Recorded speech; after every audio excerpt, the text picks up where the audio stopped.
अंतिम संस्कार का समय काफ़ी दुखदाई होता है, पर मान लीजिए जिस औरत के अंतिम संस्कार में आप शामिल हुए हैं, वो आपको ज़िंदा दिखाई दे तो? मैं तो डर के मारे भाग जाऊँगा भाई। पर ये काल्पनिक नहीं है, वाक़ई में 2015 में हुआ ये था कि कोई भी सोच नहीं सकता। इतनी दिल दहला देने वाली स्थिति जो कि असल में नामुमकिन भी हो सकती है। तो अपनी कुर्सी की पट्टी बाँध लीजिए क्योंकि हम कुछ ऐसे लोगों से मिलने वाले हैं जो कि खुद की मैयत में शामिल हुए हैं।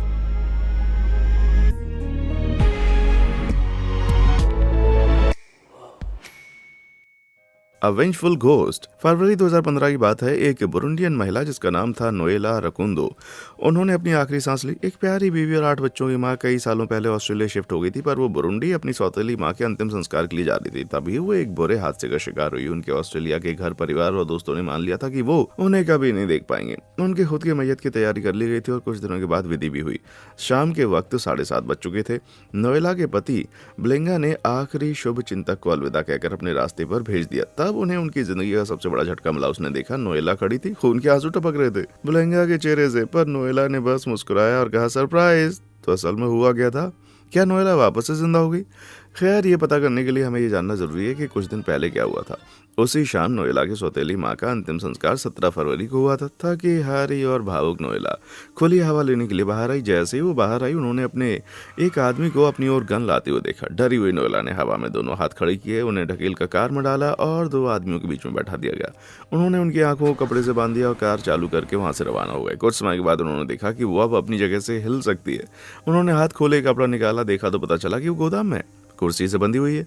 जिन आदमियों ने उनका अपहरण किया था वही सामने खड़े होकर कहने लगे कि हमें किसी ने आपको मारने की सुपारी दी है। नोएला डर के मारे परेशान होकर कुछ सोच नहीं पा रही थी। तब उन आदमियों में से उस इंसान को फोन लगाया गया जिसने नोएला को मारने की सुपारी दी थी और लाउड स्पीकर पर फोन रखा। जब नोएला ने आवाज सुनी, वो खुद पे यकीन नहीं कर पाई। वो आवाज उसके पति बेलिंगा की थी और वो चक्कर खा के गिर गई। नोएला वापस से होश में आई जब उस गुंडे ने फोन नीचे रखा। पर बाद में कुछ ऐसा हुआ जिसने आसानी से भरोसा नहीं कर सकते हम। तीनों गुंडों ने कहा कि वो कभी औरत या बच्चों को नुकसान नहीं पहुंचाते और उसको जाने देंगे। नोएला समझ नहीं पाई कि उनके साथ मजाक हो रहा था या क्या, पर उन हत्यारों ने बेलिंगा को कॉल करके कहा कि काम हो चुका है और वो अपने शब्दों पर टिके रहे। नोएला को वापस से बांधकर कार में बैठाकर सड़क के किनारे छोड़ दिया, पर उन्हें खाली हाथ नहीं छोड़ा। जी हाँ, हत्यारे ने मेमोरी कार्ड दिया जिसमें वो और उनके पति के बीच हुई फोन पर बातचीत रिकॉर्ड थी ताकि वो इसे लेके पुलिस के पास जा दी जाए। बाप रे, ये हुआ पलटवार। फिर वो वहां से चले गए। अब समय हो गया था नोएला का वापस से ऑस्ट्रेलिया जाने का। नोएला ने यह कभी नहीं सोचा होगा कि उनके पति को धोखा देने का शक होगा, ऐसा कुछ जो वो कभी चाह के भी नहीं मानती। तो सदी की सबसे बड़ी साजिश क्या हो सकती है भाई, जब उसकी बीवी दूर कहीं बुरुंडी में हो। हिटमैन को भाड़े पे लेके बीवी का अपहरण कराना। जब गुंडों ने बोला कि काम हो गया, तब उसने परिवार और दोस्तों को झूठ बोल दिया। उसकी बीवी एक भयानक हादसे का शिकार हो गई है। बाप रे, ये एक सोची समझी साजिश थी भाई कि कुछ ऐसा सोच लिया उसने। ऑस्ट्रेलिया में बेलिंगा ने अंतिम संस्कार की विधि खत्म की, पर कभी ये नहीं समझ पाई कि इस पूरे विधि के दौरान हर एक समय खास मेहमान मौजूद थे। वैसे नोएला सरेआम किसी को भी नहीं दिखाई दी। उस तस्वीर को फोटोशॉप करवाया गया और आज इंटरनेट पर यह जगह छाई हुई है। नोएला मेहमानों का हिस्सा नहीं थी, बस वो वहीं सही समय का इंतजार कर रही थी ताकि वो अपनी चाल चल सके। और जब बेलिंगा ने आखिरी इंसान को जाते हुए देखा, तब वो अचानक से सामने आ गई और बोली, सरप्राइज, मैं जिंदा हूँ। बेलिंगा को अपनी आंखों में विश्वास नहीं हुआ। नीचे गिरते ही माफी की भीख मांगने लगा। खैर, उसको मिली तो नहीं। नोएला ने पुलिस बुलाई और नए मिले हुए सबूत के साथ अपने पति को 9 साल की सजा दिलवा दी। नहीं तो इस केस में कोई भूत नहीं था भाई, पर मैं सच कह रहा हूँ, बेलिंगा ने अपनी बीवी के बदले भूत ही चाहा होगा। Old man's day. सदियों पहले 1571 में सोता हुआ अंग्रेजी गांव ब्रॉगिंग एक जवान किसान जिसका नाम मैथ्यू वॉल था, उसका अंतिम संस्कार कर रहा था। पर बात यह है कि किसी को पता नहीं था कि हो क्यों रहा है। अजीब बात यह है कि मरने का कोई कारण भी नहीं था। कुछ दिनों पहले वो नौजवान अपनी मंगेतर से शादी करना चाह रहा था। खैर, जब अंतिम संस्कार की बारी आई, तब पल्ले बेरर वो लोग जो कि ताबूत को लेकर जाते हैं, वो वॉल के शरीर को ले जा रहे थे शहर में। तभी उनमें से एक अचानक से फिसल के पत्तियों पर गिर गया। सभी चौंक गए क्योंकि ताबूत का एक सिरा जमीन पर जोर से गिरा और धमाके की आवाज आई। पर उसके बाद एक और धमाके की आवाज आई और एक और। ये आवाजें ताबूत के अंदर से आ रही थी। हैरान हुए पल बेयरर ने तुरंत बक्सा खोला और पाया कि मैथ्यू वॉल अंदर जिंदा। सोचा ये सब कुछ एक भ्रम है। हालांकि वो सिर्फ अंदर सो रहा था और ताबूत जमीन पर गिरने से वो जाग गया। इतनी जल्दी कैसे सो सकता है भाई कि लोग उसको गलती से लाश मान ले। खैर, हमें तो नहीं पता, पर शायद मैथ्यू नार्कोलेप्स जैसी बुरी बीमारी से गुजर रहा था। एक बहुत ही खराब अवस्था जिसमें पीड़ित आदमी बहुत ही गहरी नींद में जा सकता है, जिसे गलती से लोगों ने मरा हुआ समझ लिया। चाहे कुछ भी हो, मैथ्यू को बचा लिया गया और अपनी मंगेतर से शादी करके उसने 24 साल और जिए। और अजीब सी घटना से प्रेरित होकर इस गाँव में ओल्ड मैंस डे के नाम से एक छुट्टी भी होती है और ये आज भी बरकरार है। हर साल आज भी चर्च की घंटी बजाई जाती है, गाने गाए जाते हैं। सबसे अनोखी बात यह है कि गलियों के पत्ते साफ किए जाते हैं। ये तो बड़ी अजीब बात है। क्योंकि पतियों ने ही तो मैथ्यू को बचाया था। खैर चाहे जो भी हो, सीखने वाली बात यह है कि ताबूत को हमेशा खटखटा के देखना चाहिए। आपको नहीं पता अंदर क्या चल रहा है। इसके अलावा आपको क्या दबाना चाहिए? लाइक और सब्सक्राइब बटन, जिससे आप हमारे अद्भुत वीडियोस देखना ना भूलें। आखिर आप जीते भी तो एक ही बार है ना, क्या आप वीडियो में जाकर ये पता कर सकते हैं? मोटिस मिक्सअप 2012 के अक्टूबर की बात है। ब्राजील शहर के अलागोइहन्स में एक लोकल स्थानीय कार धोने वाले की लाश मिली। पुलिस ने उस बेचारे आदमी को ढूंढ लिया जिसका नाम था गिलबर्टो अरोजी, और उसके भाई को उसकी आईडी कंफर्म करने के लिए बुलाया गया और बड़े दुख के साथ उसने ये मान भी लिया कि हाँ भाई यही है। गिलबर्टो की लाश को दफनाने से पहले उसकी मां के घर ले जाया गया ताकि घर वाले उसे श्रद्धांजलि दे सके। शुभचिंतक आने लगे। ये काफी बुरा दिन था पर असंभव नहीं। तब उन्हें गिलबर्टो के जैसे दिखने वाला आदमी सड़क के दूसरी ओर चलते हुए दिखाई दिया, जबकि ये नामुमकिन है। वो गिलबर्टो था। कुछ दिन पहले जो कुछ भी हुआ ये बताने के बाद गिलबर्टो ने कुछ लोगों को फोन लगा के बताया कि वो जिंदा है, पर उन्होंने ये सोचा कोई उसके साथ मजाक कर रहा है और फोन काट दिया। हताश गिलबर्टो सीधे अपनी माँ के घर गया। दरवाजे पे जाकर खड़ा हुआ, अपनों के लिए हमेशा तैयार, जिस पे सबका रिएक्शन था खैर आपको तो बताइए। कुछ लोग उस जगह पर बेहोश होकर बाकी डर के मारे इधर उधर भागने लगे।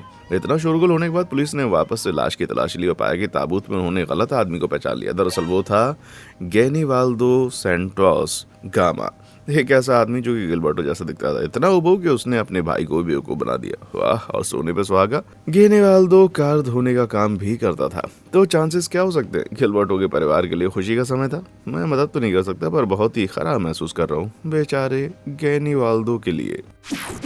Funeral face time. मुझे गौर से सुनिए, आपको खौफनाक या मजेदार लग सकता है। मान लीजिए आप किसी मैयत में हो और जिस किसी का भी आप शोक मना रहे हो वो एकदम से जिंदा इंसान की जैसे दिखने वाला होलोग्राम आपके सामने खड़ा हो जाए, तो फिर आपसे बात भी करने लगे और आपको समझ में आ जाए कि वो असल में बातचीत कर सकता है। मैं पैंट गीली कर दूंगा और भूत भूत चिल्लाऊंगा भाई। पर आपको पता है ये वाकई में हुआ था। 2022 के जून की बात है। 87 साल की मरीना स्मिथ आराम से गुजर गई। जब दोस्त और परिवार मैयत में पहुंचे तो वो घबरा गए ये देखकर कि वो वापस से उनसे बात कर सकते हैं, या यूं कहेंगे कंप्यूटर से बनी उनकी तस्वीरें। दरअसल उनके बेटे की कंपनी का नाम है स्टोरी फाइल, जिन्होंने एक AI टूल बनाया जिसको वो कॉन्वर्सा कहते थे। उनके जाने से पहले मरीना ने खुद ही काफी सारे सवालों के जवाबों को फिल्माया, बहुत सारे कोने से इसे रिकॉर्ड किया, जिसे बाद में AI में डाल दिया गया। इसका परिणाम यह हुआ कि एक पूरी तरह काम करने वाला होलोग्राम बना जो कि मातम मनाने वाले लोगों के सवालों का जवाब दे सकता था। जी हाँ, वो हर एक सवाल का जवाब तो नहीं दे सकती थी पर लगभग 250 सवालों के जवाब रिकॉर्ड किए गए। अजीब पागलपन है ना। इससे भी अतरंगी चीज ये है कि अगर आप चाहते हैं कि AI के जरिए आपको दुनिया में अपनी छाप छोड़नी तो स्टोरी फाइल इस व्यापार को कर रही है और $49 में सुविधा दे रही है। मैं ये करने के लिए तैयार हूँ। बेशक ये एक लाजवाब और भावुक करने वाला मंजर होगा पर मैं इसे पूरी तरह से संतुष्ट नहीं हूँ। आशा करता हूँ कि AI टेक्निक हम पर हावी ना हो जाए। The smiling stiff. जब से मेरे चेहरे पे मेरे शैतान जुड़ा हुआ भाई बैठा है। जब मैं सो रहा था तब से मेरे मन में जिंदा गाड़े जाने का अजीब सा डर बैठ गया, पर शायद ये इतना भी अजीब नहीं है। एक महात्मा की माने तो 1915 ब्लैकविल साउथ कैरोलिना में एक औरत थी जिसका नाम AC दम्बार था। उन्हें मिर्गी का दौरा आया तो दूसरे दिन उनके अंतिम संस्कार की तैयारी की गई, पर एक प्रॉब्लम थी। AC की बहन दूसरे शहर में रहती थी और उन्हें AC के मरने की खबर काफी देर बाद बताई गई। तो वो दावे के साथ तो ये नहीं कह सकती थी कि वो समय पर पहुंच पाएगी या नहीं। इस बावजूद इसके विधि समय पर शुरू हो गई क्योंकि 3 अलग अलग पादरी पढ़ रहे थे तो जरूरत से ज्यादा समय लग गया। बहुत ज्यादा बड़ी विधि होने के कारण खुशकिस्मती की बौछार हुई। जैसे ही आखिरी पादरी ने अपनी विधि खत्म की, ताबूत को नीचे जमीन में दफना दिया और लोगों ने आखिरी बार अलविदा कहा। AC की बहन कहीं भी नहीं दिखाई दी। जैसे पूरी मिट्टी से वो ढक दिया गया। वो वहां पर पहुंच गई और AC को आखिरी बार देखने के लिए मिन्नतें करती रही। थोड़ी परेशानी के बाद मंत्रियों ने ताबूत को वापस से खोद के बाहर निकालने का निर्णय लिया ताकि दुखी औरत आखिरी अलविदा कह सके। खैर उन्हें सिर्फ अलविदा नहीं कहना था। ताबूत खुलते ही देखा AC जिंदा है और अपनी बहन को देखकर मुस्कुरा रही है। देखने वाले लोग पागल हो गए और मंत्री सदमे में आकर खुली कब्र में जाकर गिर गए। पर यह सब कैसे हुआ? बात ऐसी है कि एक दिन पहले AC की नब्ज नहीं चल रही थी, वो सांस लेना बंद कर गई थी। खैर सुन के आप डर जाएंगे, वो काफी समय पहले की बात है। सबसे सही जिस डॉक्टर ने अंदाजा लगाया उसने गलती की। चाहे जो कुछ भी हो, ऐसी पर उनकी बहन का एहसान था और काफी लंबा था क्योंकि उसके बाद वो 47 साल और जिंदा रही। यकीन नहीं होता ना भाई। मैंने तो तय कर लिया कि अब मैं अपनी कब्र में एक टीवी या फिर प्ले स्टेशन भी लगवा लूंगा। Funeral party. तो क्यों ना खुद का माता मनाया जाए। हाँ, मेरा मतलब है चीन के 66 साल के जहांग देयांग ने भी ऐसा ही किया। मुझे गौर से सुनिए। चीन की सभ्यता के अनुसार मरे हुए इंसान भी जरूरी होते हैं। जैसे कोई जिंदा इंसान हो तो परिवारों से अंतिम संस्कार की तैयारी की उम्मीद नहीं की जाती, बल्कि मरे हुए के लिए अगरबत्ती जलाने से लेकर अपने प्रियजनों के लिए असली पैसा जलाने तक की व्यवस्था होती है ताकि वो मरने के बाद भी खर्च कर सकें। परेशानी ये थी कि जहांग ने कभी अपनी शादी नहीं की और ना ही बच्चे, तो वो चिंता करने लगी कि उनके मरने के बाद ये सारी जरूरतें कौन पूरी करेगा। तो उन्होंने $2000 का खर्चा मैयत जैसी चीज पर कर दिया ताकि उनके मन को तसल्ली मिले। ये देख के कि कितने लोग वाकई में मैयत के लिए उस दिन आएंगे। तो बड़ा ही दिन आ गया भाई, और क्या दिन था। 100 मेहमान आए थे, वो लोग नाच रहे थे, गा रहे थे, और जांग ने पौराणिक मैयत के कपड़े भी पहने थे। सब सब पर एक समय बिना शादी के लिए परलोक में जाना बुरी किस्मत माना जाता है। तो उन्होंने मरी हुई औरत की आत्मा से शादी करने का दिखावा किया। सारा तामझाम करने के बाद भी जांग नाराज हो गया और उनके 20 दोस्त और परिवार मैयत में नहीं आए। बजाय इसके कि सबको पता था कि वो जिंदा है। उनके अंतिम संस्कार में कौन आएगा और कौन नहीं, ये नहीं कह सकते भाई। अगर आपको कुछ ऐसा करने का आइडिया आया ना, तो अपनी मौत को झूठी साबित करना है, कोई आधा अधूरा काम मत करना भाई। A legendary laughing stock. मैं जब भी पैसा लगाता हूँ हमेशा मुनाफा नहीं होता। मेरा मतलब है कि मैं खास तौर से ब्लॉकबस्टर पे पैसा लगाना चाहता था ताकि लाखों कमा सकूं, पर मेरे बुरे फैसले सिर्फ एक ही इंसान की वजह से नहीं हो पाए। टिमोथी डेक्स्टर 70s के अमेरिकी व्यापारी थे। वो जी जान से इस समाज का हिस्सा बनना चाहते थे, पर सबसे अजीब होने की वजह से उन्होंने पैसों से शादी कर ली, ना कि कमाने से। इसकी वजह से उनके साथी उन्हें बेवकूफ़ समझने लगे और हर एक तरह के खराब आर्थिक फैसले के लिए उकसाने लगे। किस्मत थी ये, इनके सारे फैसले इन्हीं के फेवर में हुए। एक बार इन्हें कोयला न्यूकैसल से बेचने के लिए बनाया गया, एक ब्रिटिश शहर जिसकी अर्थव्यवस्था कोयले के निर्माण पर चलती है। यकीन नहीं होगा आपको कि खदान मजदूरों के हड़ताल के दौरान उन्होंने ये कर दिखाया। उनके हिस्से में जो नहीं थी वो थी रिश्तेदारी, और तो और कोई सच्चे दोस्त भी नहीं थे। वो एक असफल पति और बाप थे। वो परेशान इस बात से थे कि क्या कोई उन्हें याद भी रखेगा जैसा कि वो चाहते। डेक्स्टर ने एक ऐसी चीज करने की ठानी जो उनके लिए लॉजिकल थी। खुद झूठी मौत का नाटक कराया और खुद का अंतिम संस्कार, और देखा कि लोग कैसा बर्ताव करते हैं। जब अंतिम विधि का समय आया तब डेक्स्टर ने खुद को छुपा लिया और परछाई से लोगों को देखने लगा, पर उन्हें बहुत ही बुरा लगा और गुस्सा भी आया ये देख के कि सभी हंसी के ठहाके मार रहे थे। उनके झूठे मारने के बाद भी और तो और उनकी बीवी भी जोर जोर से हंसकर उनका मजाक उड़ा रही थी। पर अगर आपको पुराने डेक्स्टर के लिए बुरा लग रहा है तो रुक जाइए। पूरा तमाशा होने के बाद उन्होंने बीवी से बदला लेने का सोचा, छड़ी का इस्तेमाल करके। तभी मैं सोचूं इनकी आपस में बनती क्यों नहीं होगी। Waiting for a hand. मैं पहले वेटर हुआ करता था, फिर मुझे काम से निकाल दिया गया क्योंकि मैंने अल्फाबेट स्पैगेटी का एक बड़ा बाउल रेस्टोरेंट के मालिक के बेटे को ऊपर करा दिया। पर इजिप्ट के वेटर हमदी हफीज अल नूबी ने उसकी कहानी तो भैया आप सुनेंगे ना तो होश उड़ जाएंगे। 2012 की बात है। 28 साल के हमदी को काम करते करते दिल का दौरा पड़ा। अस्पताल में तुरंत ले जाने पर पता चला कि वो मर गया। दुख में सही, पर उन्हें पता था कि उनके अंतिम संस्कार की तैयारी करनी पड़ेगी। तो उन्होंने इस्लामिक परंपरा के अनुसार उनके शरीर को धोना शुरू कर दिया। कुछ घंटों के बाद जब डॉक्टर वहां डेथ सर्टिफिकेट पर साइन करवाने पहुंचे तब उन्होंने देखा कि उनका शरीर अभी भी गर्म है। वो चौंक गई और जांच करने लगी कि क्या उनकी सांसें अभी भी चल रही हैं। जी हाँ, बिल्कुल चल रही थी। अस्पताल वालों ने गलती की। बिना समय गवाए हमदी को होश में लाने के लिए कोई कसर नहीं छोड़ी गई। तमाम कोशिशों के बाद हमदी उठ गया और एक ही सेकंड में पूरा माहौल बदल दिया गया। उसके घर परिवार दोस्त तुरंत उससे मिलने पहुंच गया। मैयत को रद्द करने के बजाय उन्होंने फिर से जिंदा होने की खुशी मनानी चाहिए। क्या बात है, वापस जिंदा होने की पार्टी। ऐसी पार्टी से अच्छा और कुछ नहीं हो सकता भाई। Goodbye Kitty. अब तक हमने देखा कुछ ऐसे अतरंगी लोग जिन्होंने खुद की शोक सभा आयोजित की थी, पर मैंने कभी ये नहीं सोचा था कि ऐसी अजीब घटनाएं लोगों की नज़रों में इतनी पॉपुलर हो जाएंगी। 2013 में चीन के शहर वुहान में ये चीज़ काफ़ी पॉपुलर थी। उस साल के मार्च महीने में 24 लोगों ने नकली मैयत की सुविधा अपनाई। अभी आपको ये सुनकर नहीं लग रहा होगा कि ये बहुत सारे हैं, पर माफ़ कीजिए, कोई एक भी करे तो अजीब है। ये ट्रेंड 20 साल की एक बच्ची ने चालू किया जिसका नाम जंगिया था, और उसे ये जानना था कि लोग क्या सोचते हैं उसके बारे में। बजाय इसके कि सीधा पूछ लिया जाए, उसने खुद की मैयत तैयार की सुविधा की और सबसे मांगा कि अपनी सच्ची राय दें जब वो ताबूत में लेटी हो। अपनी हेलो किटी वाली गुड़िया पकड़े। ठीक है, उन्होंने एक फोटोग्राफर मेकअप आर्टिस्ट को भी काम पे लगवाया ताकि जितना हो सके वो असली में मरी हुई दिख सके।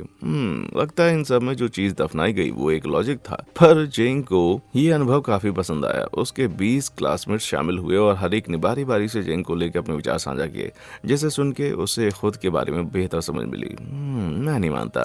खैर, जो आपको सही लगे वो कीजिए। बजाय इसके 23 और लोग जेंग से प्रेरित होकर नकली शोक सभा रखने लग गए और एक अजीब सा छोटा ट्रेंड शुरू हो गया। आप क्या सोचते हैं इन सब के बारे में? नकली सी शोक सभा क्या रखनी चाहिए और उसके लिए इतनी मेहनत? ताबूत भी? बाप रे। कमेंट सेक्शन में आकर बताएं। An outlaw obituary.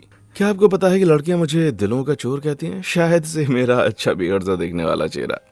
एक मिनट, नहीं, वो मुझे सिर्फ धक्के मार के बाहर निकाला हुआ चोर मानते हैं। बाप रे, चाहे कुछ भी हो। खैर 19वीं सदी में ऑस्ट्रेलिया में रहने वाला डाकू जिसका नाम था फ्रेडरिक वार्ड, जिसे कैप्टन थंडरबोल्ट भी कहते हैं। सुनने में भले ही दुश्मनों को मार गिराने वाला हीरो लगता है, पर असल में वो एक चोर और लोगों का बुरा करने वाला था। पर कहानी में ट्विस्ट है, वो भी ज्यादा हिंसा का प्रयोग नहीं करते थे और पीड़ितों से आदर से बात करते थे, जो कि सही भी है। पर अगर एक आदमी मुझे लूटता है तो मुझे ज्यादा फर्क नहीं पड़ेगा अगर वो मुझे शुक्रिया कहेगा या नहीं भी। वार्ड ने जैसे तैसे 6 साल गुंडों वाली जिंदगी जी, चाहे कोई भी हो, उन्हें राजी करके लूटा ही है।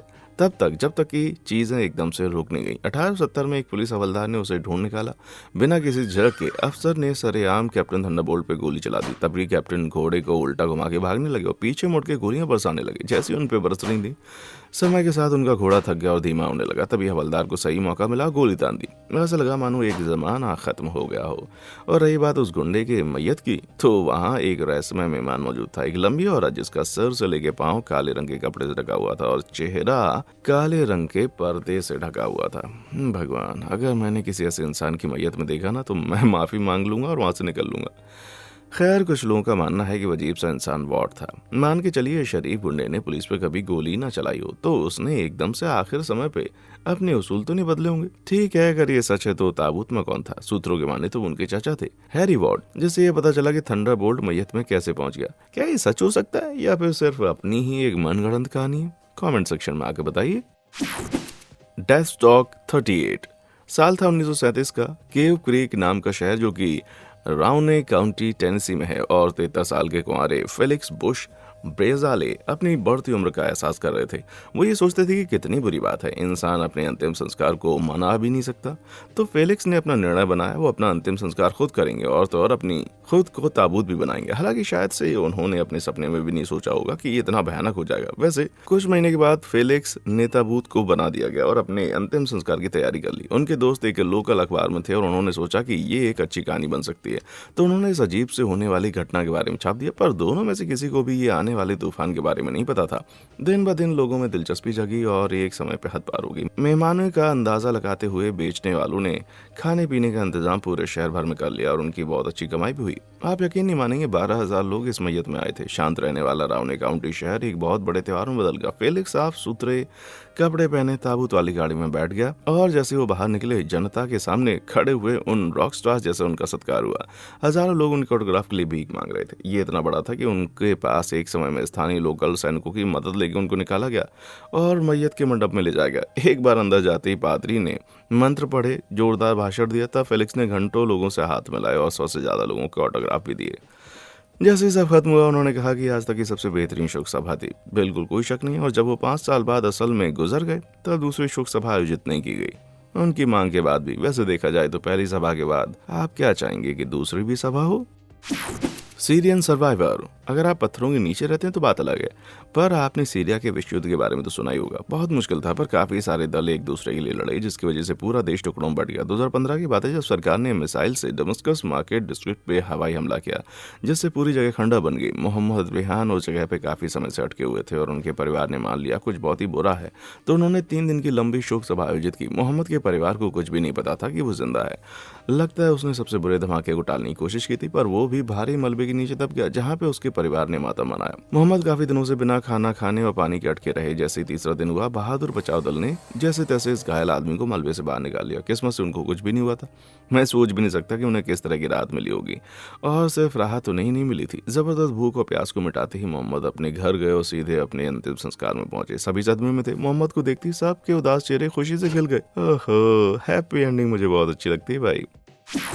A couple committal. मैं एक साथ जन्मदिन मनाने के विचार के खिलाफ हूँ। मेरा ये खास दिन किसी और के साथ बांटूं। मैं ये सोच भी नहीं सकता कि ये मेरा है तो मेरा ही है, और तो और मैं ये भी नहीं सोच सकता कि मेरा अंतिम संस्कार किसी और के साथ हो। पर 2016 की बात है, बोस्निया के एक दंपत्ति जिसका नाम द्रुगन है और ड्रेजिका मरीक, उन्होंने यही किया। जिंदा रहते हुए भी दंपत्ति खुद का बच्चा नहीं है, तो उन्होंने अपना अंतिम संस्कार खुद ही कर लिया और बिल्कुल नहीं चाहते थे कि कोई और इसका खर्चा करे। तो उन्होंने अपनी कब्र पे अपने नाम का पत्थर ला के लगवाया और फेयरवेल दिया, जिसमें 200 लोग शामिल हुए। और वैसा फेयरवेल नहीं था। उसके बाद उन्होंने दफनाने के बाद दावत भी रखी, ना कि असल में दफनाए गए। जाहिर सी बात है, उन्होंने मेहमानों के लिए बैंड बजाने वाले लोगों से लेके केटरिंग तक का इंतजाम किया था, तो खाना पीना सब कुछ था, वो भी मुफ्त में। लगता है मुझे ज्यादा से ज्यादा मयत पे जाना चाहिए। और तो और शोक सभा पार्टी में बदल गई जो पूरी रात चली। मेरा मतलब कितना अच्छा हुआ है ना। थोड़ा बेचैन हूँ पर जो हुआ अच्छा हुआ। ये ऐसा हुआ जैसे कि आपकी दादी ने आपको उन्हीं की शक्ल वाली टेडी बियर क्रिसमस में दे दी। ओह, खैर हम आखिरी पड़ाव पे पहुंच गए। इन सारी अजीब कहानियों में से आपको कौन सी अच्छी लगी और क्या आप किसी के अंतिम संस्कार में जाना चाहेंगे? मुझे नीचे कमेंट सेक्शन में आकर बताएं। और हाँ, देखने के लिए शुक्रिया।